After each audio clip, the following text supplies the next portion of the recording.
Ivana Alawi, nangangako na makikipag-collab agad kay Dustin para sa vlog pagkalabas nito ng bahay ni Kuya.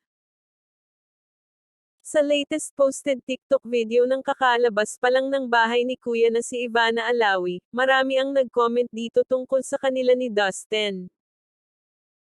Marami ang nagre-request na makipag-collab ito kay Dustin kapag nakalabas na ito ng bahay ni Kuya. Nag-reply nga si Ivana sa isang comment ng isang TikTok user at nangangako na makikipag-collab ito kay Dustin. Ivana, promise mo samin yayain mo si Dustin mag-vlog kayo pag lumabas na siya. Nag-reply nga dito si Ivana ng promise.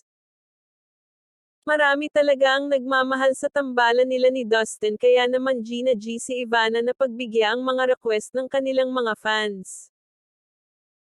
Matatandaan na naging emosyonal ang kapuso housemate na si Dustin Yu sa kanyang farewell message para kay Ivana Alawi bago umalis ang aktres sa bahay ni Kuya. At sobra siyang nagpapasalamat kay Ivana dahil naramdaman niya na importante din pala siya.